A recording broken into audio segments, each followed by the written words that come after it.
Allan. Hey, Bill. How's it going? Good. How are you? Good to finally meet you. Oh, it's a pleasure meeting you. We've Thanks had for you coming out on the show before.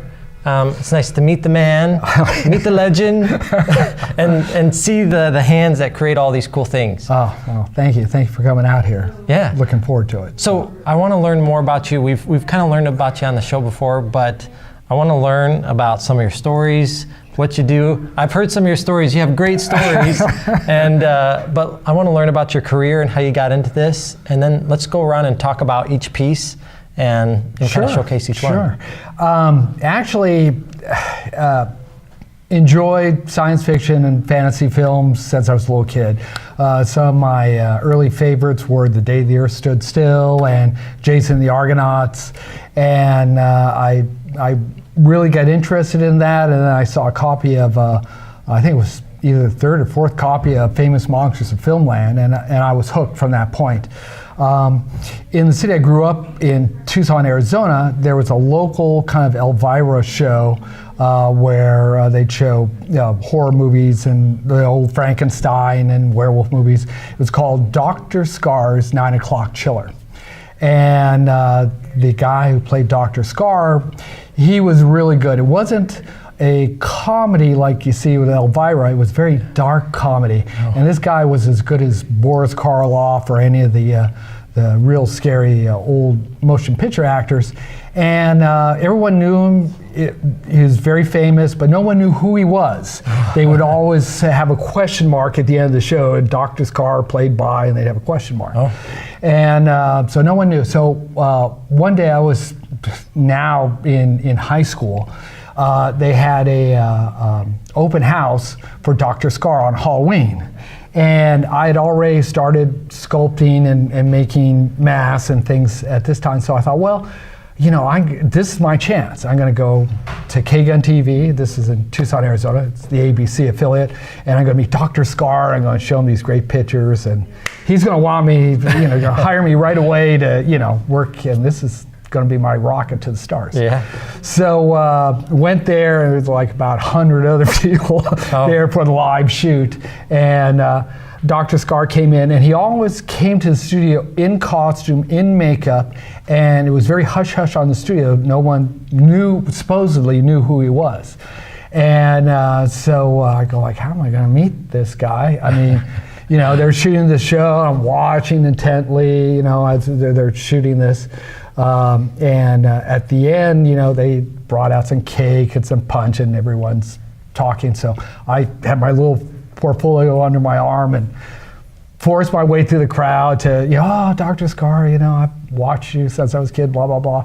And, I'm really into this, and I'm showing some pictures and stuff. And he's looking at me like, with this horror makeup on, and really, I'm just in my own world showing him all the pictures and stuff. And he says, Allan, you don't have to show me anything else. And I go, how does he know my name?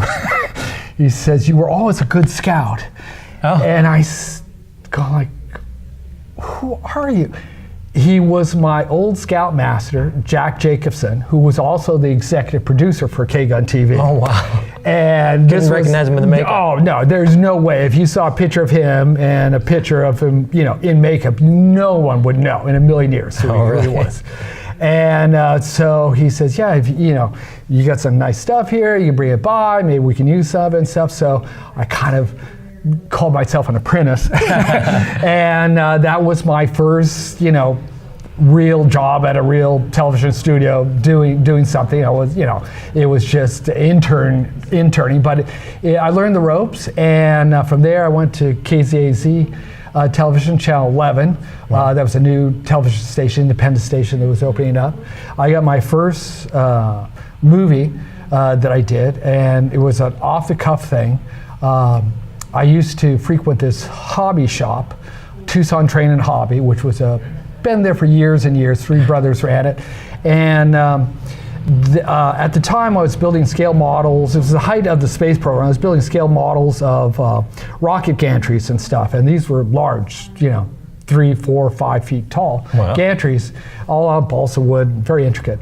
And so one of the brothers that owned the shop says, hey, he says, we got a guy who called us. They want someone to build a suspension bridge that trains go across. And that's why they called Tucson Train and Hobby, because they thought they could get a kid or something. And they said, no, but we might be able to find someone who could build you one. So would you like to do this? We'll give you the guy's phone number. Well, I had no idea who, I thought it was for some guy who was building a large train set and needed a bridge. So I called him up, and he says, yeah, he says, we're filming a movie at Old Tucson, and we need a quarter scale suspension bridge thing for the scene. We're making a miniature of Ajo, the city of Ajo, which is a small town in Arizona, and we need a suspension bridge. And I said, oh, great. You know, my eyes were like this big. I'm gonna get into a movie. Yeah, this is a movie now. It's big time. You were That's like how a senior in high school? Yeah, I think I was 16, 17 years old at the time. So I go like, this is great. So I built the suspension bridge at that time. There was no internet, there was nothing. You know, they sent me some black and white pictures. You had to actually do some research yourself. Yeah, you had to do some research. And not a lot of pictures of suspension bridges in the state of Arizona. I mean, it's just not something that's very attractive. But they had, somebody went out, took pictures of it, sent me the pictures, and I built the bridge and took it out to Old Tucson, which is a famous movie location there. Yeah. A lot of John Wayne movies, Clint Eastwood. In fact, when we were doing that movie, they were also filming the life and times of Judge Roy Bean, which kind of dates me. But they were doing that at the same time. We were filming movie. The movie I was working on was called Night of the Lepus, which means rabbits in Latin.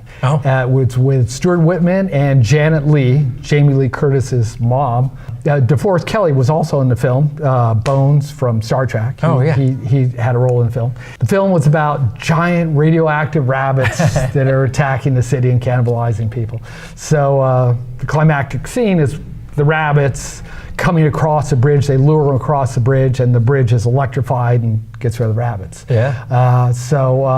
It was, you know, hanging around the set with my bridge. So your scene was in the climactic scene, your bridge, or other. Yeah, it was a climactic scene, and getting the rabbits to stay on the bridge was... Rabbits are easy to control, right? Yeah. They had one rabbit wrangler, you know, and rabbits aren't like cats or dogs or, you know, they're not domesticated. Yeah, there's no such thing really as a domestic rabbit.